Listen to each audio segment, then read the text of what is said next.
Hey everybody, this is Blue and we're going to do another book review today. We're going to do Creatures and Monsters. This is a source book printed by Iron Crown Enterprises in 1995. It is 320 pages long, so it is a pretty good sized book to use. The artwork in here, I have some comments on. Cover art is nice. That is a nice battle scene. It has good color. It will catch your eye. But we got to start off with the other books from Iron Crown about creatures and treasures, because it can get confusing. Iron Crown Enterprises has made, this would be its fourth book talking about creatures. The first three supplements, Creatures and Treasures 1, 2, and 3, are interesting books. They are, half of it is, as they say in creatures, and the other half is treasures. And so these are great books to have, on most part, for your tabletop RPG. Now, the thing that you need to know is that the creatures from C&T 1 and 2 are what make Creatures and Monsters. I have not found a creature from C&T number 3 in Creatures and Monsters.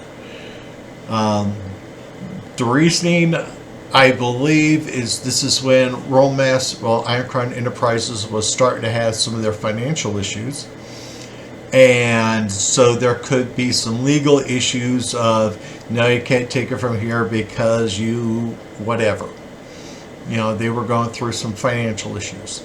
The other reason, the one I personally believe in, is that Creatures and Treasures 3 sucks. It just, the artwork was kind of not as good. It's like they got another artist in.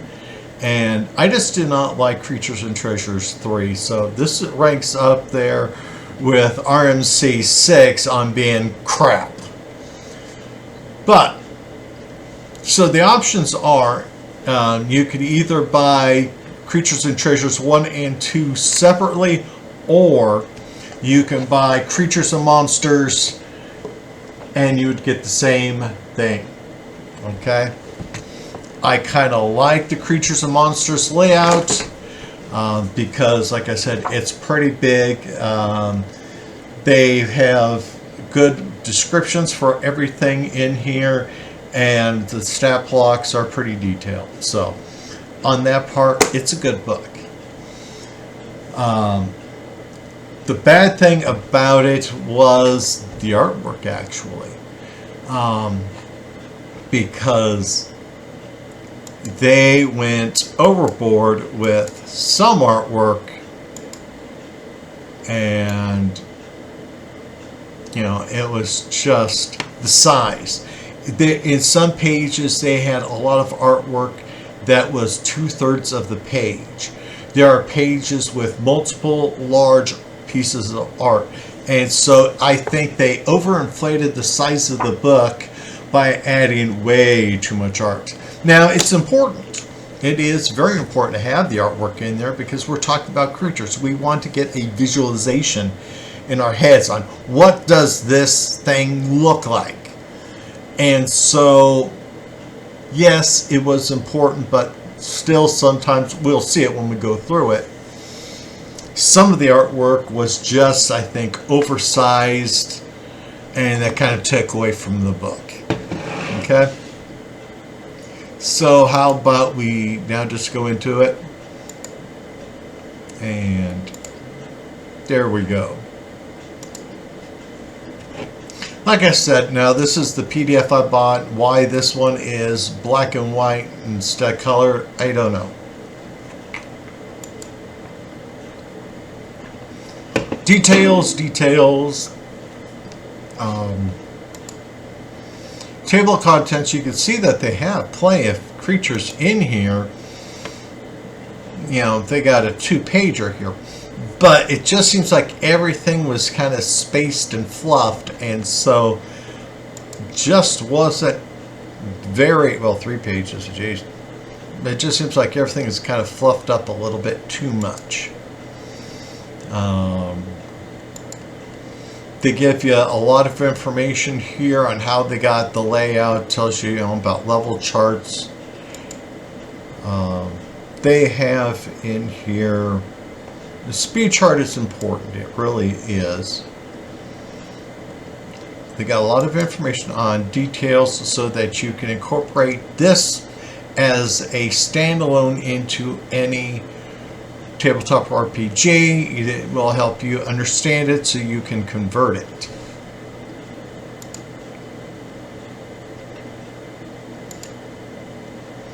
Okay, so the first few pages are your basic, animals, nothing too fancy. Plenty of details into them. You can see how they're telling you a little bit about their personality. And they cover almost every, well, they do cover every environment. Desert, ocean. And so you can get a lot of information from here. And I actually believe, in my opinion, that the Rolemaster system is better than the Monster Manual from D&D. Because it just seems to be, I think, better structured than D&D Monster Manual. Because the D&D Monster Manual was alphabetical. It helped in, if you knew the name of the creature, where to go. But in Rolemaster system here, they have it as environments and what type of creatures. Are they like composite creatures? Well, then they got all the composite creatures in one area, all the dragons in one area. And so it makes finding everything, I think, a lot easier, because let's just say you're doing a pirate campaign and you saw where they had all the ocean creatures, like including various types of whales. And so you would be able to create what creatures you want in there in your campaign pretty easily. And so you got to give D&D credit for that. As you can see, we're still doing the common animals, modern, everyday animals. Okay, and now we hit the unearthly. Finally, we're getting into something weird, which is, like they got the winged panther. They got some really very weird things, or basically they just did like a slight variation of a common bird animal, because as you can see here, that should be the strider bird, which is basically an ostrich. And so, yes, you can take away from their creativity when they just do kind of a knockoff on certain animals.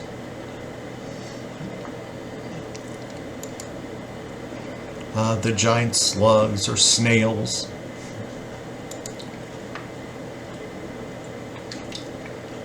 Now the dragon part I did like, because they wrote a lot about dragons, and so if you're somebody that likes to throw in a fire dragon, or you want something different, they have it.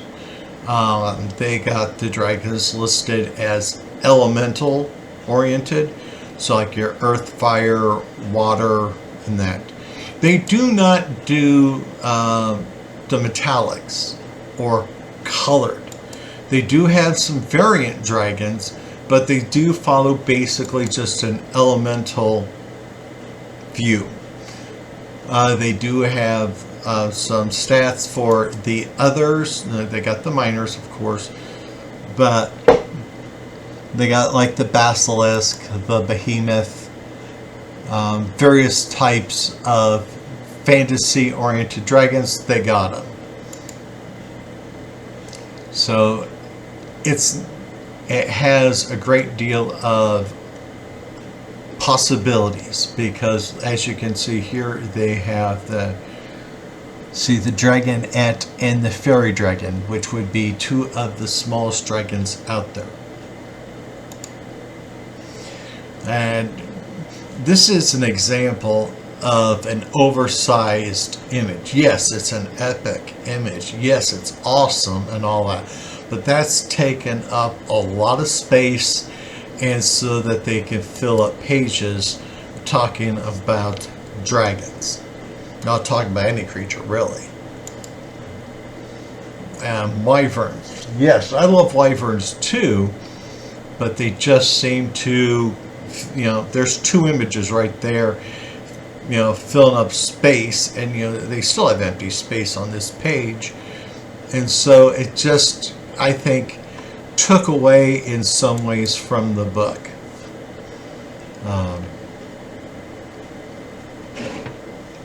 So giant spiders, yes, they have some in here. It's nothing like Ungoliant from Merp, but it's there.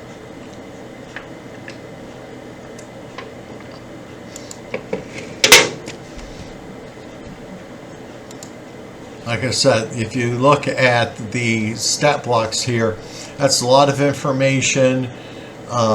You can almost do a good book if you were just to do stat blocks, I think. But it is nice to know some of the additional information, because, if you are trying to have something other than a hack and slash game, sometimes you need to know a little bit more about the animals involved. They do have some more kind of interesting original animals right here. Some pictures. Some of these I'm not too thrilled about, like what looks to me like a giant cockroach with wings and hands. But they have the traditions, like your Medusa.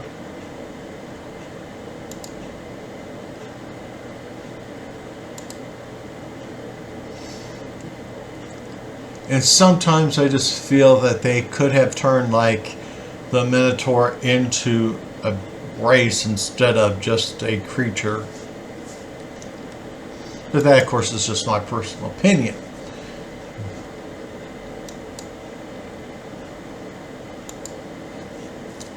Alright, now we have more water monsters. And again, you can see they got the demon whale. So if you like water campaigns, there are plenty in here.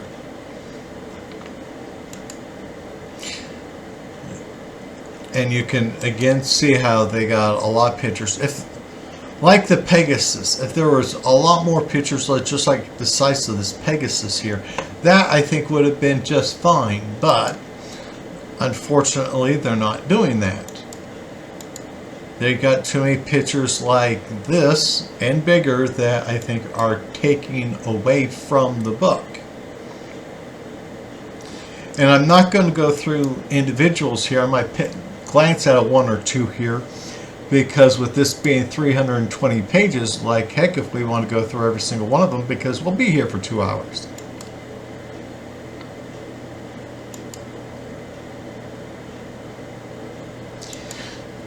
They do have a lot of interesting pictures in here. This will tell you the size of the rock, I believe it is, that image, so it helps you visualize. But I just think they have way too many of these pictures.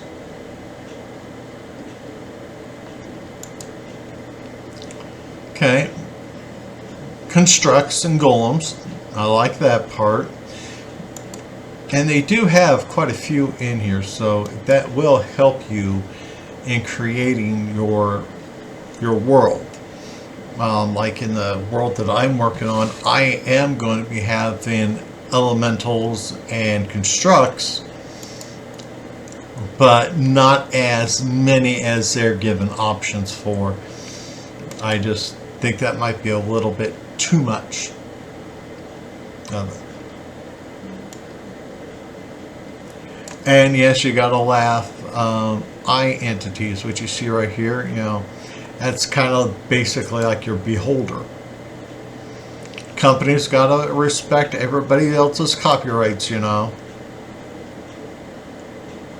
Oops. Hit the wrong button. There we go.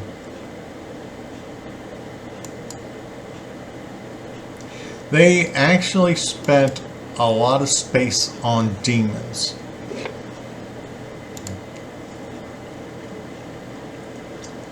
As you can tell by the size of that stat block, yes, there are many different types of demons. In D&D, you know, they had various levels of hell. For Rolemaster, they have Demons of the Pale, where there are 7 different realms of the Pale, and you can, you know, thus have different types of demons for a hell campaign.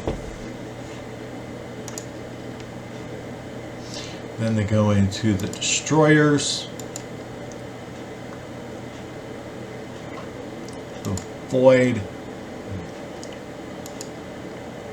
So that right there is an example of that picture's too big. Yes, it's a good image, but it is a filler image.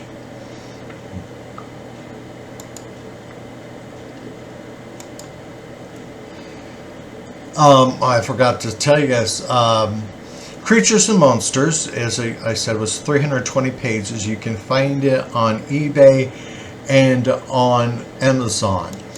Now, this is moderately out there, and so I have seen these going between $30 and $50. And so it would be cheaper for you if you were to go and buy Creatures and Monsters instead of getting the C&T 1 and 2.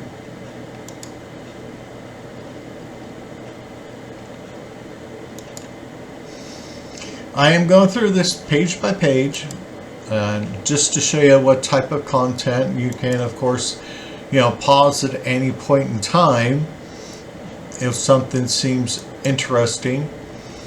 They do use some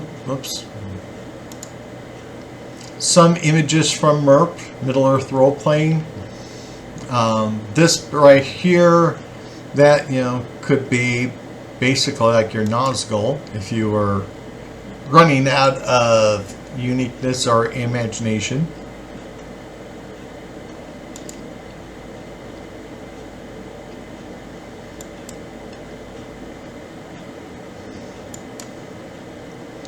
They have a lot of different entities from other planes.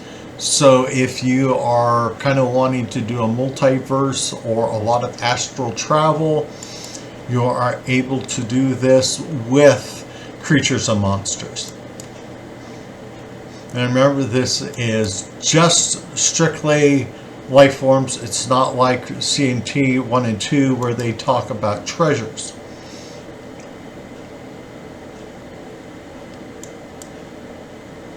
They talk about, you know, the dead. Black Reavers, those are interesting creatures. Those are basically kind of like a warrior lich that protects a specific item. And they take a heck of a lot of damage, and they are slow, methodical.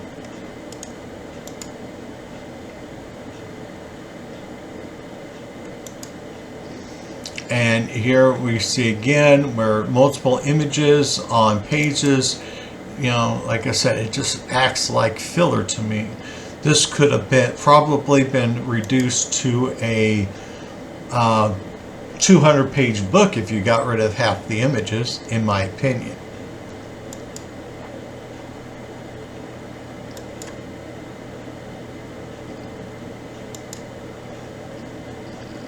The Undead had a 2-page stat block.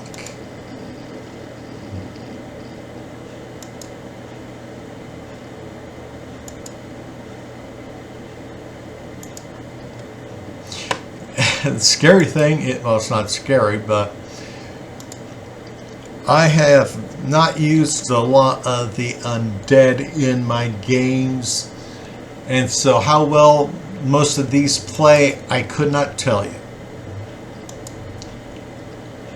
But, you know, you got to give ICE their credit, because they did provide a lot of different types of creatures and monsters for your game.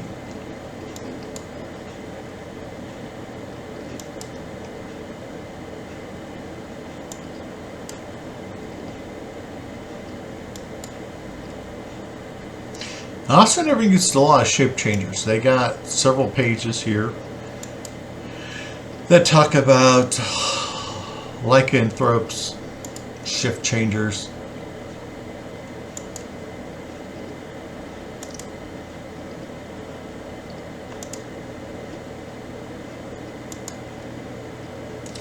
Then the prehistoric animals, of course your dinosaurs.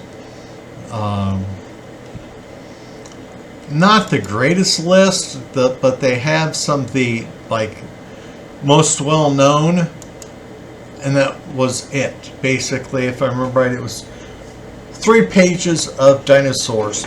On this part, I think Monster Manual was better than Creatures and Monsters, because if I remember right, there's like 20 or 30 at least in Monster Manual, and this was just minute.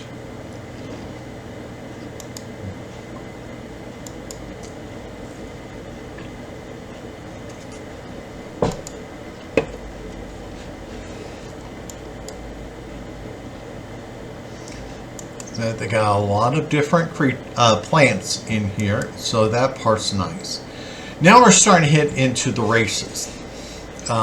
Again, this good old ICE, they put them in groups so it's easier to find. So giant races, we are talking about like your cyclops, giants, and trolls, ogres.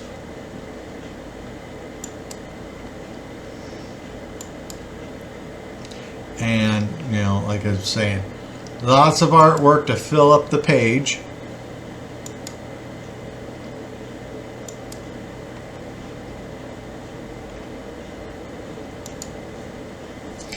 Fae races, you can see, Fae and elves.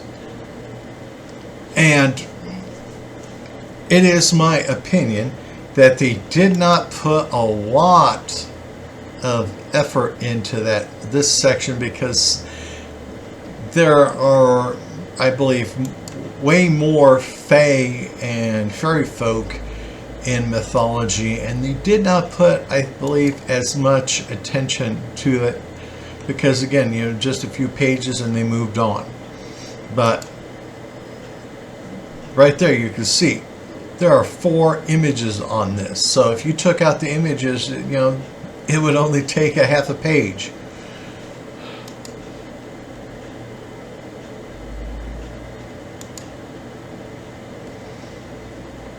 Now, and okay, they got the orcs here, but that little section for orcs, that's all they had. And so it just seemed like some things they rushed on, or just didn't do a lot of research. And then the centaurs here. They have a centaur version for many animals. And so, I mean, they got the spider centaur even. And so it just seemed it was kind of disappointing to me.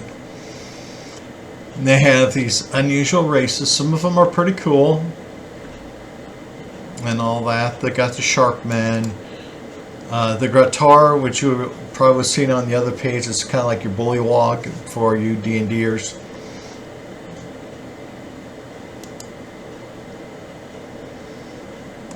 And so they do have a good variety of this right here. Now,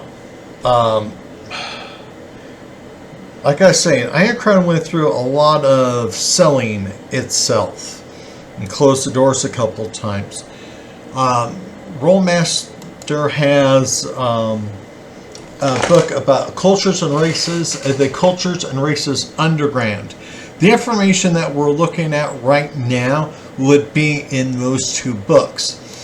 It just seems like instead of making good, one good thick book, that Iron Crown was wanting to sell multiple books. Here's all these thinner books that cover the same thing as this one book that we did 5 years ago. This is one of the things that turned me away from Rolemaster, was that I had spell law, and they had all three realms. And then a few years later, they made a spell law of essence, a spell law of mentalism, a spell law of channeling, and a spell law of arcane magic, instead of making one book. And so that was rather depressing. It kind of also turned me off, because it's like they're wanting me to buy all these different books when I had all the information before. And the rest of this book is basically your encounter tables. Yes, Rolemaster loves their tables, and this is a good thing, because they have a lot of environments, a lot of settings, because like this one is battlefields and shipwrecks, so you are able to roll for creatures that would fit that environment. Because you got cavern complexes here, and a cavern would be simple to an old dungeon, and so you can do related. They got volcanoes, ruins, okay? So you got all climates, ruins, and all this. So this is one massive table where you use your D100 or 2D10 to figure out what you're going after. It's not bad, but this is a lot of filler, isn't it? But this is a good thing to have, especially if you are a new GM or DM. So I would like to hear what you think about all of this. We're at page 193, and we still got quite a few to go for it to be 230 pages. Or 220 pages, yeah. But these random encounter tables, I think they should be used. That way, if you're new to the game, you're not using orcs for everything.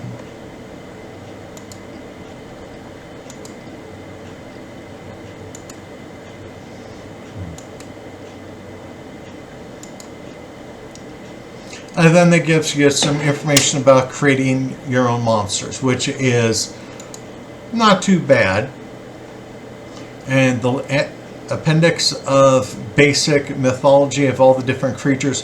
So if you've heard of something, in Greek mythology, you can use this as maybe see if you can find it, then you find out, what's more about it. And so this is a great help for a lot of people. It is a book that if you think you can use it, you probably can, and it gives you an option other than the Monster Manual. So I hope that you like this review. I do like this book. I own it, and it's not as good as Creatures and Treasures 1 and 2. But because that's what information it basically has on it, it is a worthwhile purchase. But just remember, if you have this, you don't need CNT 1 and 2. So everybody, please have yourselves a wonderful day. Take care. Be at peace.